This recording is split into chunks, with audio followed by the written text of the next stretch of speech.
ದಿವ್ಯಾ. ಅತಿ ವಂದನೀಯ, ನಾವೆಲ್ಲರೂ ಅತಿ ಹೆಚ್ಚು ಗೌರವ ಕೊಡುವಂಥ ನಮ್ಮ ರಾಜ್ಯದ ಧರ್ಮಗುರುಗಳಲ್ಲಿ ಅತಿ ಶ್ರೇಷ್ಠರಾದಂಥ ಧರ್ಮಾಧ್ಯಕ್ಷರಿಗೆ ಕೈ ಮುಗಿದುಕೊಂಡು, ಎಲ್ಲ ಧರ್ಮಗುರುಗಳಿಗೂ ಧರ್ಮ ಭಗಿನಿಯವರಿಗೂ ಕೈ ಮುಗಿದುಕೊಂಡು, ನಾನೇನು ಔಪಚಾರಿಕವಾಗಿ ಹೇಳೋ ಮಾತಲ್ಲ, ಎಡ್ಮಂಡ್ ಮತ್ತು ನಾನು ಭಾಳ ದೊಡ್ಡ ಅದೊಂದು ನಮ್ಮ ಸ್ನೇಹವೇ ಅದೊಂದು ಭಾಳ ವಿಚಿತ್ರವಾದಂಥ ಸ್ನೇಹ. ನಾವು ಇಡೀ ಕಲಿಯುವುದರಲ್ಲಿ ಭಾಳ ದೊಡ್ಡ ನಾವು ಬುದ್ಧಿವಂತರಲ್ಲ. ಎಡ್ಮಂಡು ಅಂತ ಬುದ್ಧಿವಂತನಲ್ಲ, ನಾನು ಅಂತ ಬುದ್ಧಿವಂತನಲ್ಲ. ನಾವು ಕ್ಲಾಸಿನ ಕೊನೆಯ ಬೆಂಚಿನಲ್ಲಿ ಕೂತ್ಕೊಂಡಿದ್ದವರು ಮತ್ತು ನಾವು ಕಲಿಕೆಯಲ್ಲಿ ಎಲ್ಲರ ಮಾರ್ಕುಗಳು ದೊಡ್ಡ ಪಟ್ಟಿಯಲ್ಲಿ ಬರುವಾಗ ನಾವೆಲ್ಲ ಕೊನೆಯ ಸ್ಥಾನದಲ್ಲಿದ್ದವರು. ಆದರೆ ನಾವು ಎಂದೂ ಒಂದು ಗುರುಗಳ ಬಗ್ಗೆ ಅಪಾರವಂತ ಗೌರವಿದ್ದವರು ಮತ್ತು ಅತಿ ಹೆಚ್ಚು ಒಂದು ಸೌಹಾರ್ದತೆಗೆ ವಿಶೇಷವಾದಂಥ ಒತ್ತನ್ನು ಕೊಟ್ಟುಕೊಂಡು ಎಲ್ಲರ ಜೊತೆಯಲ್ಲಿ ಭಾಳ ಪ್ರೀತಿಯಲ್ಲಿದ್ದವರು. ಎಂದೂ ನಮ್ಮಲ್ಲಿ ಅಭಿಪ್ರಾಯ ಭೇದಗಳಿಲ್ಲ. ಆದರೆ ನಾನು ಮತ್ತು ಎಡ್ಮಂಡ್ ಕ್ರೀಡೆಯಲ್ಲಿ ಮಾತ್ರ ನಾವು ಅಪ್ರತಿಮರು. ಅದರಲ್ಲೂ ಒಂದು ಕಬಡ್ಡಿ ಆಟದಲ್ಲಿ ಅಂಥ ಟೀಮನ್ನು ನಾವು ಎಂದೂ ಮಾಡಲಿಕ್ಕೆ ಸಾಧ್ಯ ಇಲ್ಲ. ಅದು ನನಗೆ ಇವತ್ತಿಗೂ ಬಾಯ್ಪಾಠ ಇದೆ. ಅದು ಎಡ್ಮಂಡ್, ನಾನು ಇರ್ಬೋದು, ಒಂದು ಆನಂದ ಪ್ರಭು ಇರ್ಬೋದು, ಹರಿಪ್ರಸಾದ್ ಇರ್ಬೋದು. ನಮ್ಮದೊಂದು ದೊಡ್ಡ ಟೀಮ್ ಅದು ಇಡೀ ರಾಜ್ಯದಲ್ಲಿ ಆ ವರ್ಷ ನಾವು ರಾಜ್ಯದಲ್ಲಿ ಪ್ರಥಮ ಸ್ಥಾನವನ್ನು ಪಡೆದಂಥ ಒಂದು ಟೀಮ್.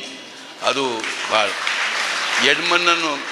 ಎಡ್ಮಂಡನ್ನು ಹಿಡಿಬೇಕಾದರೆ ಅದು ನಾನೇ ಹಿಡಿಬೇಕು, ನನ್ನನ್ನು ಹಿಡಿಬೇಕಾದರೆ ಎಡ್ಮಂಡೇ ಹಿಡಿಬೇಕು. ಅದು ಬೇರೆ ಯಾರಿಗೂ ಹಿಡಿಲಿಕ್ಕೆ ನಮ್ಮಿಂದ ಸಾಧ್ಯವೇ ಇಲ್ಲ. ಅದು ನಾವು ರೈಡ್ ಮಾಡಿದರೆ ಅದು 3, 4, 5 ಒಮ್ಮೊಮ್ಮೆ ಕೋರ್ಟ್ ಇಡೀ ಖಾಲಿ ಮಾಡಿಕೊಂಡೇ ಬರಬೇಕು. ಈಗಿನ ಹಾಗೆ ಕಬಡ್ಡಿ ಅಲ್ಲ. ಆಗಿನ ಕಬಡ್ಡಿ ಒಂದೇ ಉಸಿರಿನಲ್ಲಿ ನಾವು ಕಬಡ್ಡಿಯನ್ನು ಹೇಳ್ತಾ ಹೋಗಬೇಕು. ಅದು ಆ ಬರಿ ಕಾಲಿನಲ್ಲಿ ನಾವು ಓಡೋದು, ಡೂ ಆರ್ ಡೈ. ನಮ್ಮದು ಇಬ್ಬರದು ಡೂ ಆರ್ ಡೈ.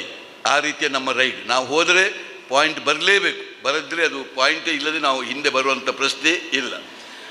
ಇಷ್ಟು ಮಾತ್ರ ಅಲ್ಲ, ನಾವು ಕ್ರೀಡೆಯಲ್ಲಿ ಎಷ್ಟು ದೋಸ್ತಿಗಳ ಅಷ್ಟೇ ದೋಸ್ತಿ ನಮ್ಮ ಬದುಕಿನಲ್ಲೂ. ನಾನು ಅದೆಷ್ಟು ಬಾರಿ ಎಡ್ಮಂಡ್ರವರ ಮನೆಗೆ ಬಂದಿದ್ದೇನೆ. ಅವರ ಇಡೀ ಕುಟುಂಬದಲ್ಲಿ ಆಗಲಿ ಧರ್ಮಗುರುಗಳು, ಧರ್ಮ ಭಗಿನಿಯವರು ಇದ್ದಂಥ ಆ ಒಂದು ಮನೆ. ನಾನು ಈ ಮನೆಗೆ ಬಂದು ಯಾವತ್ತೂ ಅಲ್ಲಿ ಇದ್ದುಕೊಂಡು ಅಲ್ಲಿ ಊಟ ಮಾಡಿಕೊಂಡು ನಾವೆಲ್ಲ ಹೋಗುವುದು.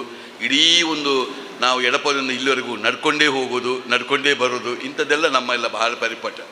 ಭಾಳ ಸೌಮ್ಯ ಸ್ವಭಾವದ ಒಬ್ಬ ಎಡ್ಮಂಡ್ ಅವರು. ಅವರಿಗೆ ಬಹಳ ಒಳ್ಳೆಯ ಅವರ ಒಂದು ವ್ಯಕ್ತಿತ್ವ. ಈಗಿನ ಮಕ್ಕಳನ್ನು ನೋಡುವಾಗ, ನಮ್ಮ ಬಾಲ್ಯವನ್ನು ನೋಡುವಾಗ ಅಜಗಜಾಂತರ ಡಿಫರೆನ್ಸನ್ನು ನಾನು ಕಾಣ್ತಾ ಇದ್ದೇನೆ. ಈಗ ನಮ್ಮಲ್ಲಿರುವ ಮಕ್ಕಳನ್ನೆಲ್ಲ ಗಮನಿಸುವಾಗ ನಮಗೆ ಆಶ್ಚರ್ಯ ಆಗ್ತದೆ. ಅವರಿಗೊಂದು ಸಂತೋಷವೇ ಇಲ್ಲ. ಆದರೆ ನಮಗೆ ಆ ಸಮಯದಲ್ಲಿ ನಮ್ಮಲ್ಲಿ ಯಾವ ಒಂದು ಬೇರೆ ಬೇರೆ ರೀತಿಯ ಮೀಡಿಯಾಗಳು ಇಲ್ಲ ನಮ್ಮ ಹತ್ರ ಇದ್ದದ್ದು ಒಂದು ಒಳ್ಳೆಯ ಮನಸ್ಸು ಮತ್ತು ನಮ್ಮಲ್ಲಿರುವ ಚೇತನ. ಆ ಎರಡರಿಂದಾಗಿ ನಾವು ಎಷ್ಟೆಲ್ಲ ಒಟ್ಟಿಗಿದ್ದೇವೆ ಅಂತ ಗೊತ್ತು. ಆದರೆ ಈಗ ಅವರು ಕುಪ್ಪೆದಲ್ಲಿದ್ದಾರೆ, ನಾನು ಮೂಡುಬಿದ್ರೆಯಲ್ಲಿದ್ದೇನೆ. ಆದರೆ ನಮ್ಮ ಪ್ರೀತಿ ವಿಶ್ವಾಸಗಳು ಹಾಗೇ ಬೆಳೆದುಕೊಂಡು ಬಂದಿದೆ. ನನಗೆ ಅವರ ಮೇಲೆ ಅಪಾರವಂತ ಗೌರವವಿದೆ. ಇವತ್ತು 75 ವರ್ಷ ತುಂಬಿದಂಥ ಸಮಯ. ಇಂಥ ಸಮಯದಲ್ಲಿ ಅವರ ಶ್ರೀಮತಿಯವರು ಮತ್ತು ಅವರು ಭಾಳ ಅನೋನ್ಯವಾಗಿ ದೀರ್ಘಕಾಲ ಒಂದು ಬಾಳ್ವೆಯನ್ನು ಮಾಡಿದವರು. ದೇವರ ಅನುಗ್ರಹ ಯಾವತ್ತೂ ಅವರ ಮೈಯಲ್ಲಿರಲಿ.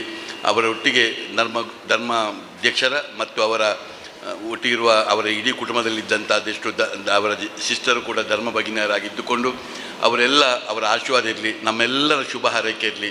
ದೇವರು ಇನ್ನೂ 100 ಕಾಲ ಅವರಿಗೆ ಜೀವನ ಕೊಟ್ಟುಕೊಂಡು ನೆಮ್ಮದಿಯ ಬದುಕು, ಭಾಳ ಖುಷಿಯ ಬದುಕು ಕೊಡಲಿ ಅಂತೇಳಿ ಈ ಸಮಯದಲ್ಲಿ ಹೇಳಿಕೊಂಡು ಎಲ್ಲರಿಗೂ ದೇವ ಬರೆಗರಿಗೆ ನಮಸ್ಕಾರ. ವೇದಿಕೆಗೆ ಬರಬೇಕು ಸರ್. एडमंड मोरस हांगासर ताच्या मोगाच्या इश्टाक मोगाची खाणीक दिवंक आशेता. देव बरें करूं. Thank you so much. ಒಂದು ಫೋಟೋ ಸರ್, ಒಂದು photo. Thank you so much.